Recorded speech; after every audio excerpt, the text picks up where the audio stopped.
Olá a todos, sejam muito bem-vindos ao meu canal. A aula de hoje será sobre, nós vamos iniciar aí, né, algumas aulas na parte de clínica cirúrgica, em clínica cirúrgica central de material e centro cirúrgico.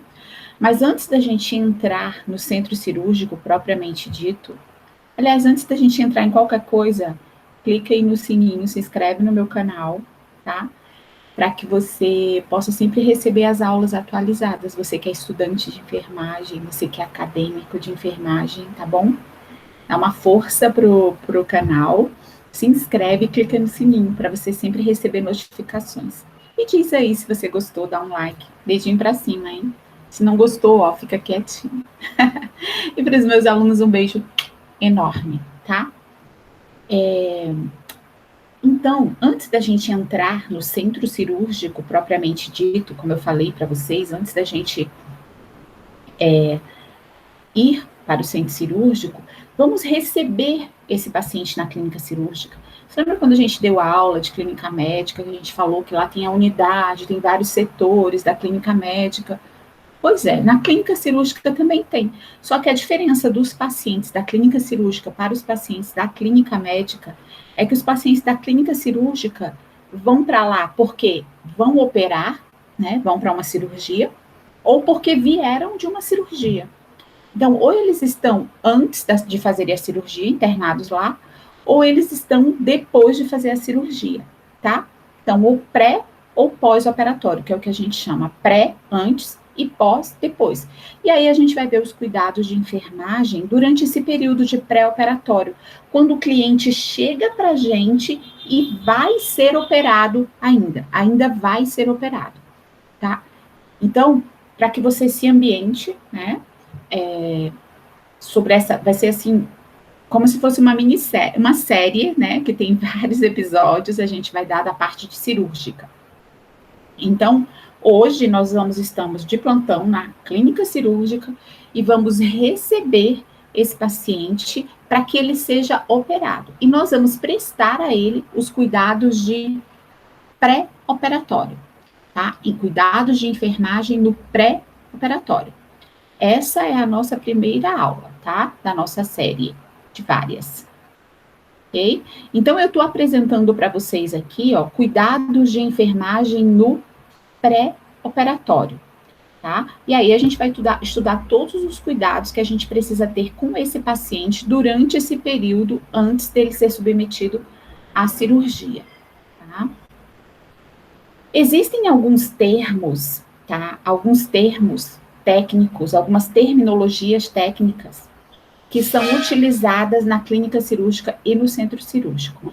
Por exemplo, é essa que eu falei para vocês. O pré-operatório, o pós, né? Então, nós temos 3 períodos operatórios. Nós temos o pré-operatório, nós temos o transoperatório e nós temos o pós-operatório. Então, voltando, nós temos, anotem aí no caderninho de vocês, nós temos 3 períodos operatórios.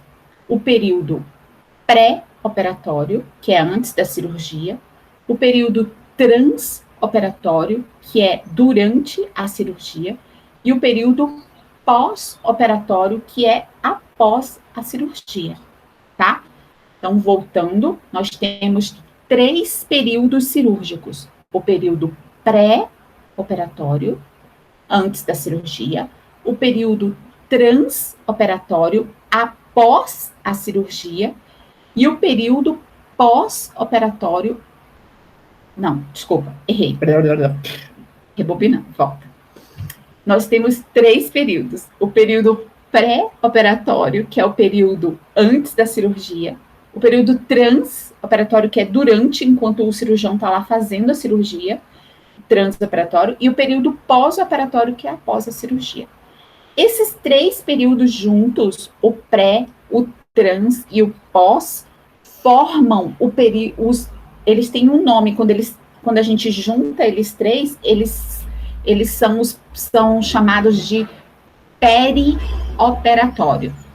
Então, o perioperatório é o período que compõe os 3 períodos, o pré, o trans e o pós. Dentro do perioperatório está o período pré, o período trans e o período pós. Para ver se vocês entenderam direitinho, eu vou até deixar escrito aqui no chat, tá? Então, vou escrever aqui no chat, e aí vocês... Tá gravando, né? Então, vocês vão ter acesso. Então, escrevam assim no caderninho de vocês. O período perioperatório é composto pelos períodos pré, trans e pós-operatório. Tá? Então, o período perioperatório, dentro do período perioperatório está o período pré, trans e o pós. Os 3 juntos são o perioperatório, tá? E aí a gente vai ver a definição de cada um desses ao longo da nossa aula, tá? Então, está escrito bem aqui no nosso slide. O termo perioperatório é empregado para descrever todo o período da cirurgia, incluindo antes e após a cirurgia. Então, dentro desse período perioperatório está o período pré-operatório, o transoperatório e o pós-operatório, beleza? Então, os períodos cirúrgicos, eu posso dizer que são 3. O período pré-operatório, o período intraoperatório, que também é conhecido como transoperatório. Você vai procurar, às vezes, ou na internet, ou mesmo na sua apostila, dê uma olhadinha, abre a sua apostila aí, em clínica cirúrgica, que você vai ver que o período transoperatório e intraoperatório quer dizer a mesma coisa. E o período pós-operatório. Então, se eu perguntar numa prova, quais são os 3 períodos operatórios, né? Só um pouquinho, que eu estou aguardando uma ligação. Estou aguardando uma ligação de trabalho, perdão. Então, os períodos pré-operatórios, os períodos cirúrgicos, então, eles se dividem em pré-operatório, intra e pós. Se eu perguntar numa prova, quais são os períodos cirúrgicos? Aí você vai colocar pré-operatório, intraoperatório ou transoperatório, que é a mesma coisa, e pós-operatório. O período se eu perguntar o período qual o período que engloba os 3 períodos cirúrgicos? Aí você vai colocar perioperatório, que engloba todos, né? Tá? Ok? Pré-operatório, o pré, nós vamos conceituar, vamos dizer o que ele é, e você vai escrever aí no seu caderninho, por favor, tá? Então, o período pré-operatório é o período de tempo desde que é tomada a decisão da cirurgia até o paciente ser transferido para a mesa da cirurgia. Então, quando é que começa o período pré-operatório e quando é que termina o período pré-operatório? O período pré-operatório, ele começa quando você está sentada de frente para o seu médico e ele fala para você, nós vamos ter que fazer uma cirurgia. Aí, nesse momento em que vocês dois decidem pela cirurgia, né, o médico fala da necessidade e você concorda com o paciente. Então, nesse momento, tá? Nesse momento, começa o período pré-operatório. E ele vai até o dia da cirurgia, o dia que você... até o dia em que você entra no centro cirúrgico, tá? Para fazer a cirurgia, tá? Então, o período pré-operatório, ele começa quando é decidida a cirurgia até o momento em que você vai para a cirurgia, até o momento que você entra na mesa da cirurgia. Esse é o período pré-operatório. Guardem aí, tá? O intraoperatório ou transoperatório, ele começa quando termina o pré-operatório. Então, o pré-operatório começa quando se decide na cirurgia até a mesa de operação. E o intraoperatório ou transoperatório começa na mesa da cirurgia, onde terminou o pré, até quando o paciente é transferido para a sala de recuperação pós-anestésica, que é a nossa SRPA, que fica dentro do centro cirúrgico. Quando a gente estudar centro cirúrgico, você vai ver direitinho que a sala de recuperação pós-anestésica fica lá dentro, tá? Então, voltando, o período pré-operatório, ele começa quando decide-se pela cirurgia e termina no momento em que o paciente é colocado na mesa da cirurgia, e o transoperatório começa quando ele é colocado na mesa da cirurgia e termina quando o paciente é transferido para a sala de recuperação pós-anestésica, tá? O pós-operatório, ele começa quando termina o transoperatório. Então, ele começa quando o paciente chega na sala de recuperação pós-anestésica, ou SRPA, que são as siglas, né? Você pode até escrever aí no seu caderninho já. Eu vou colocar aqui no chat. Existe uma sigla, né? Então, SRPA é sala de recuperação pós-anestésica, ou seja, depois da cirurgia, tá? Centro cirúrgico é CC, né? Centro cirúrgico, só dando algumas siglas aqui para você. CME é central, que a gente utiliza bastante de material estéreo, tá? Então, a gente utiliza bastante isso daí. Então, o pós-operatório, ele começa quando o paciente chega na SRPA, quando terminou o transoperatório, tá? E termina quando o médico avalia, encaminha o paciente para casa, dá alta completamente. Esse período pós-operatório, ele pode se estender até por anos, porque tem paciente da ortopedia que fica um ano e pouco em pós-operatório, tá? Então, não tem um período para terminar o pós-operatório. Ok? O pós-operatório, devido a ele não ter tempo para terminar, né? Por quê? Porque depende muito da recuperação do paciente. Então, quando o paciente chega na SRPA, ele entra no pós-operatório. Nas primeiras 24 horas, logo depois da cirurgia, as primeiras 24 horas, né, no primeiro dia, a gente diz que ele está no pós-operatório imediato. E após isso, após as 24 horas, a gente diz que ele está no pós-operatório imediato, tá? Então, vou colocar aqui no chat para que vocês não esqueçam, né? Então, para que vocês também escrevam aí, o período pré-operatório começa quando se decide pela cirurgia e termina quando o paciente chega à mesa cirúrgica, tá? Esse é o período pré-operatório. O período trans ou intraoperatório começa quando o paciente chega na mesa de cirurgia e termina quando ele é transferido para a SRPA, tá? Esse é o período trans. E o período pós-operatório, ele começa quando o paciente chega à SRPA e termina quando este paciente recebe alta completa.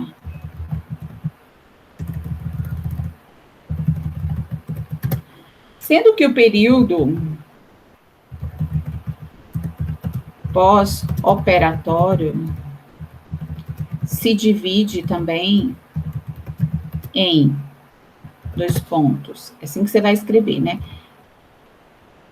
O período é pós-operatório imediato, né?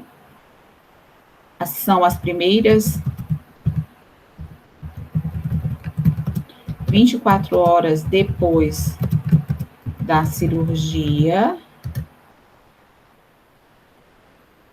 E o pós-operatório imediato, que é o período, que é o período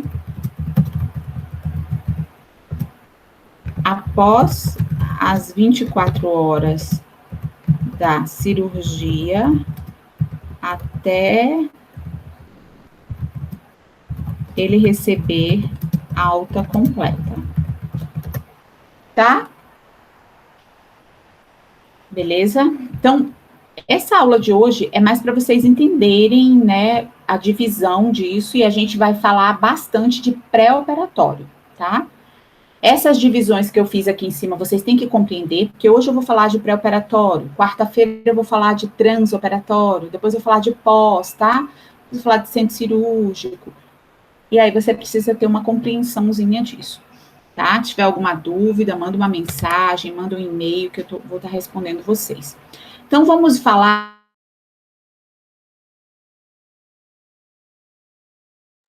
do pré-operatório. A gente viu que é aquele que é quando se decide pela cirurgia até quando esse paciente chega na mesa da cirurgia. Então, aqui, ó, você está conversando com o seu médico, ele decidiu pela cirurgia, aí você chegou na mesa da cirurgia. Então, ó, aqui é o período pré-operatório, antes da cirurgia. Durante esse período pré-operatório, acontecem várias coisas. Você precisa fazer exames, você precisa se preparar, tem documentação, sangue, às vezes, para correr atrás, tá? Então, tem um monte de coisa para ser feita, beleza?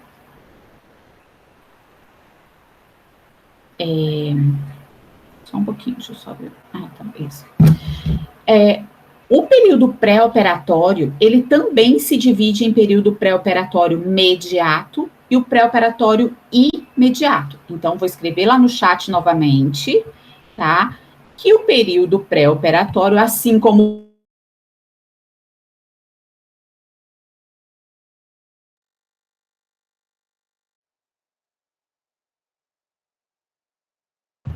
o pré-operatório, também se divide em período pré-operatório imediato, né? Que são são as primeiras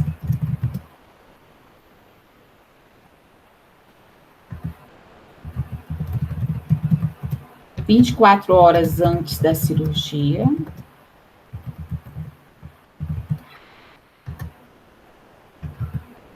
E o período pré-operatório mediato, que vai desde o momento que se decidiu pela cirurgia até 24 horas antes da cirurgia. Esse é o pré-operatório imediato, né? Então, quando você decide pela cirurgia, até 24 horas antes, você está no pré-operatório imediato. 24 horas antes da cirurgia, você entra no imediato. Por exemplo, vamos supor que sua cirurgia foi marcada para o dia 27 de novembro, né? Às 8 horas da manhã. Então, de hoje até o dia 26 de novembro, você está no pré-operatório imediato. No dia 26 de novembro, né, às 8 horas da manhã do dia 26, até às 8 horas da manhã do dia 27, que é quando começa a sua cirurgia, você está no pré-operatório imediato, que é 24 horas antes da cirurgia, tá? Então, voltando para o nosso slide aqui, o mediato, desde o momento em que a cirurgia foi indicada até o dia anterior, né, o cliente é submetido, durante esse período mediato, o cliente faz os exames, tá? Para confirmar o diagnóstico, planeja-se toda a cirurgia, tá? São dadas ao paciente todas as orientações, o anestesista conversa com ele, o cirurgião conversa com ele, né? O pessoal do banco de sangue, se tiver que arrumar sangue, dependendo se for uma grande cirurgia, tá?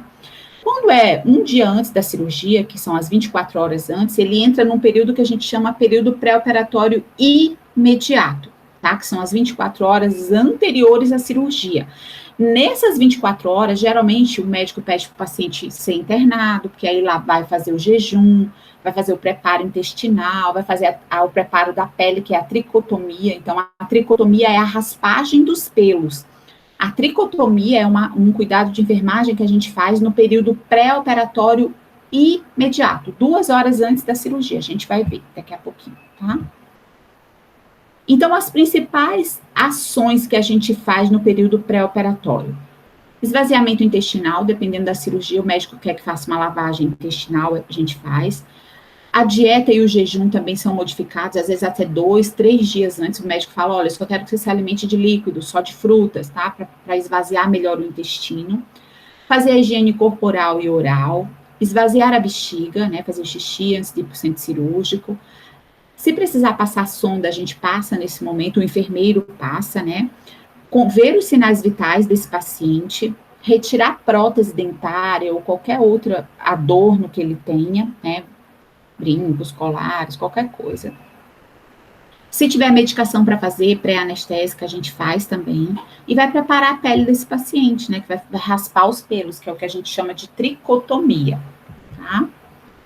Outra coisa que é feito no pré-operatório, né, durante esse período, desde que se é decidido pela cirurgia, é fazer os exames que a gente chama risco cirúrgico. Esse é o nome que a gente dá, risco cirúrgico. Então, o médico pede uma série de exames. Esses exames, alguns são bem comuns, outros vai depender da cirurgia. Se sua cirurgia for cardíaca, você vai fazer determinados tipos de exames. Se for neurológica, você vai fazer outros exames. Se for abdominal, outros. Mas sempre tem exames para serem feitos antes da cirurgia. Então, você vai fazer o hemograma completo, a glicemia em jejum, os sinais vitais, tipagem sanguínea e prova de coagulação, para saber qual é o tipo do seu sangue, ou se seu sangue está coagulando bem, função renal, eletrocardiograma, condições circulatórias, né, se você não tem nenhum problema para trombose, nada. Outros exames relacionados ao procedimento ou à condição clínica, dependendo da cirurgia que você vai fazer, o médico vai pedir exames específicos para aquela cirurgia. Você também assina no pré-operatório, ou você, ou o médico, né, agente da enfermagem, prepara o termo e pede ou para o paciente, ou para o médico, ou para o responsável, desculpa, o médico não, o responsável por esse paciente,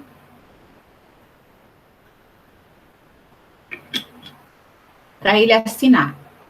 O termo de consentimento, ele dá autorização, né? O médico autoriza o médico para fazer a cirurgia e fala que tem conhecimento dos riscos, que foi orientado, que concorda, tá? Então, esse aqui é um termo de consentimento do Hospital Albert Einstein, né? Então, esse é só um modelo, claro, cada lugar que você for trabalhar, esse termo vai ser quase a mesma coisa, mas vai ter o logotipo do local que você trabalha, etc, etc. Tá? Nas cirurgias não emergenciais, esse termo é assinado durante o pré-operatório. Se for uma cirurgia de emergência, faz-se a cirurgia, mesmo sem o termo, porque senão você vai perder o paciente, né? Ele só não é necessário nas cirurgias de emergência. Esse formulário, esse termo, ele fica anexado no prontuário em lugar de destaque, para saber que foi autorizado, tá? Esse paciente, o paciente tem que assinar isso antes de ser sedado. Não pode você começar a dar nenhuma medicação para ele ficar grogue e ele assinar. Não pode, tem que ser antes disso, tá? E ele tem que estar ciente de todas as informações sobre esse procedimento. O médico, o anestesista tem que colocar ele a par de tudo o que vai acontecer e das previsões, dos riscos, né? Do que ele pode esperar do pós-operatório, tudo, todas as informações, as medicações, sangue, o que ele vai tomar, tá? Quais são os medicamentos, se ele vai para UTI, se não vai, todas as informações têm que ser passadas para o paciente. Uma coisa também que, às vezes, o paciente tem que fazer uma consulta com a nutricionista, mudar a dieta, dependendo da cirurgia, tá? Então, o estado nutricional desse paciente tem que estar bom.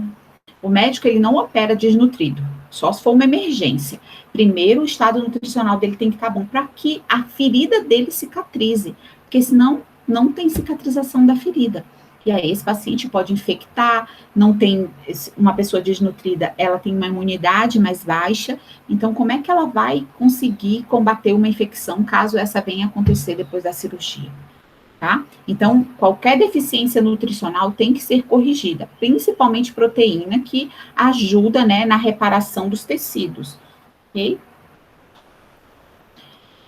Então, eu quero que vocês, uma tarefinha que eu quero deixar para hoje, é que vocês me enviem, por favor, pode ser aqui mesmo nos comentários, as pessoas que estão assistindo, mas os meus alunos de clínica cirúrgica não. Mandar para o meu e-mail, tá? Uma pesquisa, vocês vão pesquisar quais são os nutrientes mais importantes para a cicatrização das feridas. Aí vocês vão fazer essa pesquisazinha para mim e vão me enviar, tá bom?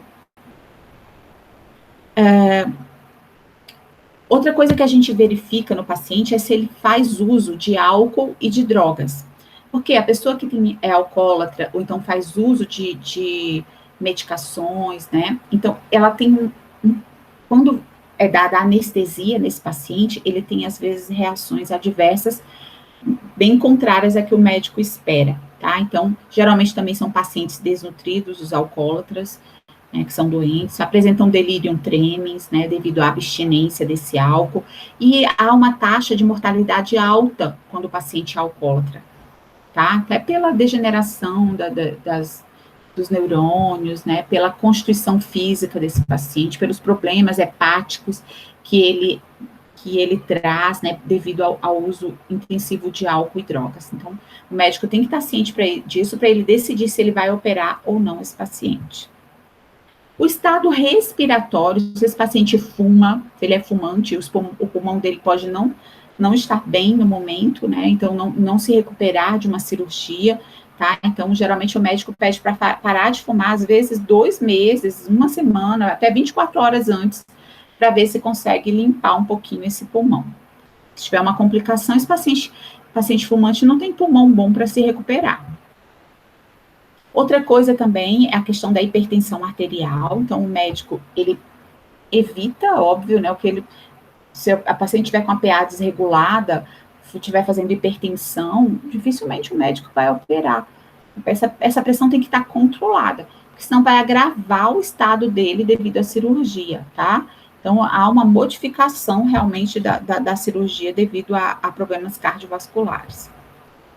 Outra coisa também é saber se o fígado e os rins estão funcionando bem, se o paciente está ingerindo bastante líquido, tá? Porque paciente com problema renal não se opera também de jeito nenhum. Ver se o paciente está fazendo hipo ou hiperglicemia, se ele é portador de diabetes ou não, se ele toma insulina, se ele toma medicamentos via oral, né, para diabetes, como a metformina, por exemplo. Então, sempre é feita uma glicemia, e essa glicemia tem que dar menos de 200, para poder o médico operar. Também, as pessoas que são diabéticas têm um problema para cicatrização de ferida muito grande. Então, às vezes, não consegue cicatrizar, infecciona a ferida operatória, causa uma série de problemas.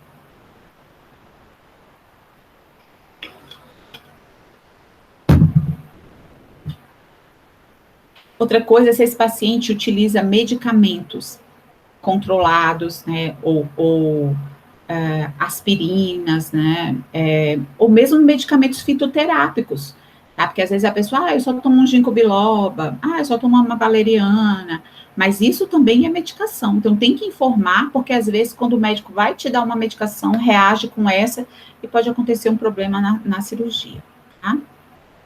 Existem algumas situações especiais que causam mais preocupação no médico, né, no cirurgião, no anestesista, que são os pacientes obesos. Então, pacientes obesos aumentam o risco de complicações durante a cirurgia e após a cirurgia, né? O paciente, ele pode fazer deiscência da ferida. O que é deiscência? Deiscência é a abertura, a ruptura dos pontos e infecção da ferida. Eu vou mostrar uma foto de deiscência aqui da ferida, só para vocês verem, ó. Tá vendo, ó? Então, a deiscência tá aqui, ó. A ferida abre aqui, os pontos abrem. Às vezes, se for abdominal, às vezes até as vísceras saem, que é a evisceração. Ó uma ferida com deiscência. Aqui ela, com deiscência, abriu e o intestino veio para fora, tá? Então, colocou-se uma placa em cima, para que não caia o intestino, até cicatrizar melhor, e depois vai para a cirurgia para colocar para dentro novamente. Aqui, ó, mais paciente com deiscência, tá vendo? Com dreno, depois aqui já fechou, ó, tá vendo? Aqui, ó, no primeiro dia, com 5, não, o primeiro dia tá aqui, preto, né? Aí veio para cá, abriu aqui, veio para cá, fechou. Mas depois de muitos dias, tá? Ok? Então, deiscência é isso. Tá? Então, o peso avantajado é muito difícil da gente cuidar desse paciente, é difícil de virar ele tem problema respiratório né, tem cansaço muito grande, o abdômen distende, tem problemas cardiovasculares, hepáticos, tá? Então, paciente obeso, ele é um paciente que causa bastante cuidado da gente, tanto da parte da enfermagem quanto da parte médica. Outro grupo também que nos causa bastante cuidado é o paciente idoso. Por quê? Porque o idoso, todos os seus órgãos internos, eles já estão bastante envelhecidos mesmo, né? E eles começam a ter alguns probleminhas respiratórios, problemas de hipotermia, né? Ele não consegue mais regular a temperatura corporal, problemas de cicatrização, problemas de imunidade baixa, ele já é mais frágil, tá? Então, são pacientes que geralmente são hipertensos, diabéticos, têm outras doenças, né? Da própria idade mesmo, que coexistem ali com o momento cirúrgico. Então, é um paciente que o médico, ele reluta bastante, o cirurgião reluta bastante em entrar no procedimento operatório com um paciente idoso, tá? Existem algumas instruções no paciente para ele melhorar a respiração diafragmática dele. Isso aqui eu estou passando para vocês, mas de verdade, graças a Deus, hoje a gente já tem o fisioterapeuta dentro das UTIs, dentro das clínicas cirúrgicas, clínicas médicas. Então, hoje, a gente praticamente não estimula respiração, movimentos respiratórios. Não basta o médico solicitar uma avaliação do fisioterapeuta e o cara vai lá maravilhosamente e promove esses exercícios respiratórios. Mas vamos supor que você está trabalhando num lugar que não tem, então saiba, né, que você pode fazer uns exercíciozinhos com umas instruçõezinhas com o paciente, como respiração diafragmática, né, mandar ele colocar a mãozinha assim, respirar para a barriguinha subir, tá? Pedir para ele tossir, né, segurando o abdômen, tossir para estimular a saída da secreção, ó. Tossir é bom também. Mudar de decúbito, ou seja, virar de um lado para o outro, fazer exercíciozinhos nas pernas, ó, flexão, extensão, flexão, deitado mesmo, só para evitar a trombose venosa, tá? Fazer exercícios de rotação com os pés, isso aí a gente pode pedir para ele para fazer, mas graças a Deus nós temos, né, um fisioterapeuta que, né, inclusive tem aqui um vídeo que eu vou passar para vocês, de uma fisioterapeuta explicando, não sei se vocês já viram, no hospital tem o espirômetro, que é um aparelhinho que a gente sopra e as bolinhas, elas sobem, tá? Então, ela vai explicar direitinho como que utiliza, mas, mais uma vez, eu volto a dizer para vocês, graças a Deus que nós temos quem? O pessoal da fisioterapia, que entende muito bem disso, já vi fisioterapeuta tirar paciente da cova, tá? Então, é um cara muito bom, excepcional. Vou passar aqui um videozinho, até uma fisioterapeuta explicando, tá? Sobre esse espirômetro. Aí você vai entender um pouquinho. Como é importante, né? Esses exercícios fazem... Para que serve, Cláudia? Para que é um exercício para o pulmão, para que ele fique forte para enfrentar a cirurgia. Entendeu? Então, por isso que é importante fortalecer esse pulmão.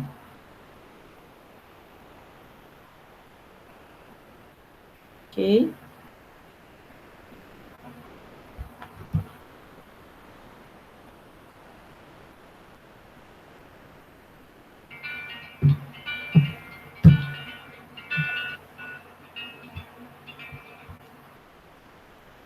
Passar aqui para vocês.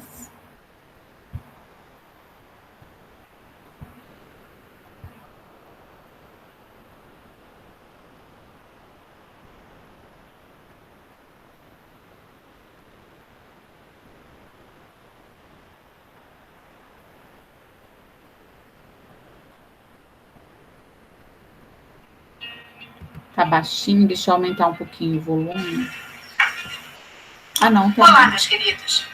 A aula de hoje é sobre incentivadores respiratórios.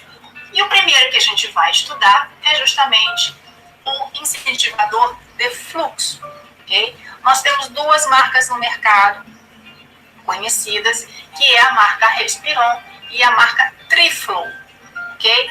O Respiron, ele até se adaptou a diversos tipos de clientes, inclusive que varia de infantário, a área mais infantil, até a área de treinamento de atletas. O Respiron básico é este aqui, ok? Que é o normal, o mais básico de todos, e que dá para a gente trabalhar perfeitamente com os nossos pacientes, é o que vende agora na maioria das farmácias de boa qualidade, vendem esse incentivador, e é um aparelho de baixo custo, ele varia entre 40 e 60 reais no máximo, de alta durabilidade e de fácil manuseio. Ele vem com uma válvula, vou virar para o lado de cá para vocês verem. Essa válvulazinha aqui, ó, na realidade, ela vai graduar a intensidade do esforço inspiratório que o paciente vai ter que exercer para mobilizar os fluxos. A cada vez que o paciente inspira, as bolinhas se levantam, da mais leve à mais pesada, ok? O objetivo desse aparelho é favorecer o fluxo inspiratório através de quê? Através de um incremento da pressão negativa. Okay? Então, o paciente mobiliza fluxo, aumentando a sua potência de pressão negativa, ou seja, a pressão inspiratória. Ele é composto do aparelho em si, okay? Que ele é lavável e permite ser esterilizado, através de processo de desinfecção, totalmente de plástico, ok? Também é composto de uma pequena traqueia e de um bocal pequeno que se encaixa na traqueia. O que eu sinto dificuldade nesse aparelho ainda que poderia melhorar? Tanto nele como do Respiron. A tendência é que com o tempo, ao encaixar, há uma rachadura. Ocorre uma rachadura na traqueia, bem nessa região de tanto que a gente tira e coloca. Então, eu teria que providenciar uma outra traqueia da mesma dimensão, do mesmo tamanho, para que a gente possa continuar o trabalho. Como é um aparelho bem barato, né, isso não é tão oneroso para o paciente. Agora, quando é um aparelho, são aparelhos mais caros, fica difícil. Então, eu acho que deveriam melhorar a qualidade da elasticidade dessa traqueia, para que isso não acontecesse. Na hora que a gente coloca e tira, aos poucos isso aqui vai cedendo há uma solda aqui, não é uma solda, a palavra é adesivo, né? Uma colagem aqui. E essa costura aqui, essa cola, esse adesivo aqui, ele vai rompendo. E aí abre e você perde a traqueia. E aí o que você tem que fazer? Ou você providencia uma outra traqueia semelhante, ou você pode comprar um outro aparelho, que eu acho que é chato, mas como ele é barato, você pode comprar um outro aparelho, simplesmente porque a sua traqueia foi embora, ok? É interessante também a gente entrar em contato com o fabricante, de repente eles vendem a traqueia de reposição, né? É uma coisa que eu não pensei, estou pensando agora. Eu achando que eu tenho dois desses aparelhos aqui, eu vou ligar para saber se eles fazem a reposição das traqueias. Aí a gente compra umas 3 traqueias, deve ser baratinho, e já fica de guarda para a gente, quando essa aqui for ressecando e abrindo, já tem outra para a gente usar. O que é importante? Esse é um aparelho que mobiliza fluxos e é um aparelho que impõe uma resistência inspiratória, que varia de leve até pesada, dependendo do grau de que eu vá fazendo a adaptação aqui. Inicie com o seu paciente sempre no 0. Então, você vai chegar aqui e vai colocar no 0, para que você comece com mínimos esforços inspiratórios. Outra coisa muito importante com este aparelho: antes de você treiná-lo, você deve ensinar ao paciente a respiração diafragmática, a respiração costal. Ou seja, a educação muscular respiratória, a educação da respiração é muito importante, para que ele não faça isso aqui. seja, traga toda a atenção para a área de músculos dos escalenos, esternocleidomastoide, cintura escapular e ápice, e região de ápice de pulmão, e o que você quer, que é justamente melhorar o fluxo para que esse ache as vasos pulmonares, que é o local de melhor funcionalidade, isso vai acabar não acontecendo e você vai começar a sentir, o paciente começa a se queixar de dores no pescoço, dores de cabeça, dores na nuca, quando faz o aparelho. Isso significa que ele está fazendo errado, que ele está fazendo sem o padrão respiratório diafragmático, ok? Então, eu vou demonstrar para vocês como faz. Começo lá da capacidade residual funcional, então eu começo lá embaixo, ó, ok? Esvazio bem o pulmão até o limite máximo.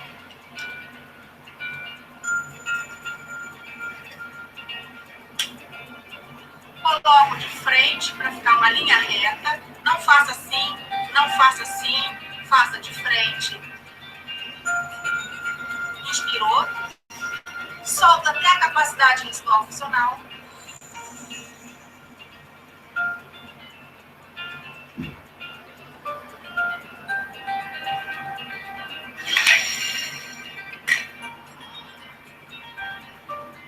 Você pode soltar com a boca aberta.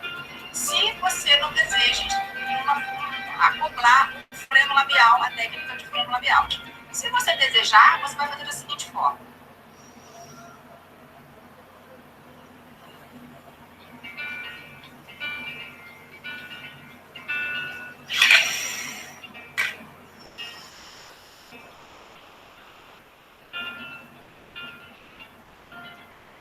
Ok? Se vocês repararam, a bola ficou paradinha alguns segundos. Quanto mais segundos ela ficar, é claro que ela vai cair, mas quanto mais segundos ela ficar, mais tempo inspiratório, mais força negativa eu faço para manter. Então, esse é o jogo do triflo. Vou explicar para o paciente que não é só levantar as 3 bolinhas. O jogo é levantar as 3 bolinhas e tentar manter elas o máximo de tempo possível no alto. Isso faz com que você puxe, que você mantenha e aumente a sua capacidade pulmonar total. Aumenta a entrada de fluxo aéreo, aumenta, expande o pulmão. Ok? Então, eu vou fazer mais uma vez para vocês verem.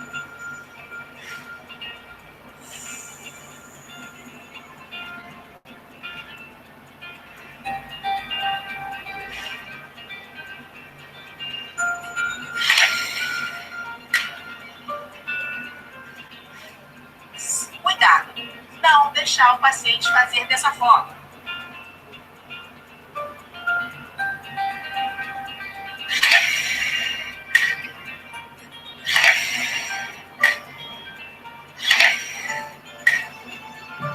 Isso vai fazer fadiga.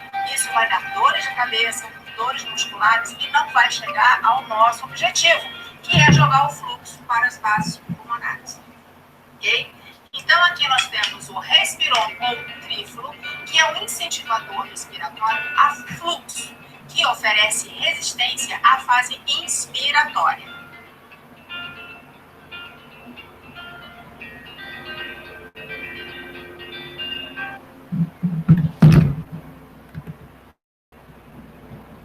Beleza. Então, aí vocês viram, né? A gente tem no hospital, vocês vão ver, né? A gente tem, às vezes, esses respirons, né?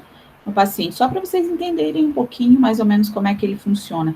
Então, esse tipo de respirador, ele vai ajudar o nosso paciente a fortalecer o pulmão dele para a cirurgia. Tá? Então, por isso que é importante. Mas, se você puder, sempre deixe a cargo do fisioterapeuta, que é o profissional experiente, adequado para realizar isso. Que ele vai conseguir um resultado muito melhor para o paciente, tá? Então, essa é a parte respiratória que a gente viu, a parte dos movimentos. Uma outra coisa também é, se o paciente está com dor, né, então a gente controla essa dor antes da cirurgia. O próprio anestesista, ele pode passar medicação para que a gente controle essa dor, tá? Não é, o paciente não pode sentir dor. o controle da nutrição, a gente já viu, o paciente tem que estar nutrido, e 24 horas antes tem que fazer o jejum. Jejum para quê? Para ele não pode ir para o centro cirúrgico fazer uma cirurgia com o estômago cheio de alimentos. Por quê? Porque ele pode vomitar, pode broncoaspirar, e o médico acaba perdendo esse paciente por causa dessa alimentação. Então, esse jejum, tem gente que, você vai falar assim, Cláudia, mas tem gente que faz jejum de 8 horas, 10 horas, 12 horas, 6 horas. Vai depender do tipo do paciente, da idade e do tipo de alimento que ele ingeriu. Então, e do tipo de cirurgia. Tem médico que fala, 12 horas em jejum sem nem água. Aí é 12 horas de jejum sem nem água. Ou 12 horas, ou 8 horas, né, de jejum, sem poder beber alimentos gordurosos, e 4 horas sem ingerir leite. E 2 horas de líquidos leves. Tranquilo. Dependendo do tipo da cirurgia. Às vezes a cirurgia é pequenininha, tá? Mas geralmente são de 12 horas de jejum. O preparo intestinal é a lavagem do intestino, né? Então, não é sempre que isso é prescrito, mas quando a cirurgia é abdominal, o médico precisa, e eles pedem, tá? Para lá fazer a lavagem, e somos nós que fazemos. Outra coisa é o preparo da pele, a limpeza, né? Banho, higienização dessa pele, tá? Então, o banho tem que ser mais próximo possível do horário da cirurgia, para retirar toda a flora, né, de bactérias que tem ali. A tricotomia, que é a raspagem dos pelos, ela tem que ser realizada 2 horas antes da cirurgia. Isso já foi até questão de concurso, gente. Então, por favor, se atentem, tá? Então, a tricotomia e o banho, né, são feitos 2 horas antes da cirurgia, a raspagem dos pelos. Ó, aqui é uma raspagem de pelo, vai depender do médico, ele vai falar qual é a área, né? Outras coisas que nós fazemos durante esse período pré-operatório imediato que é as 24 horas antes, administrar medicação, conforme a prescrição médica, refazer o registro de tudo desse paciente, o transporte desse paciente para o centro cirúrgico, que esse transporte tem que ser feito na maca ou na cadeira de rodas, que esse paciente pode estar grogue ainda, por causa do pré-anestésico, vestir a camisola apropriada, colocar gorro, propé, tirar as próteses, bijuteria, roupa íntima, retirar o esmalte, né, que o médico quer ver essas unhas para ver se não está arroxeado, tá? Fazer xixi antes da cirurgia, administrar a medicação, né, já falei, ok, que ele vai ficar meio sonolento, por isso que é bom levar na maca. Realizar as anotações, que você está encaminhando esse paciente, com o que ele está indo, se está indo com punção, se está indo com sonda, taraná, taraná, taraná, tá bom?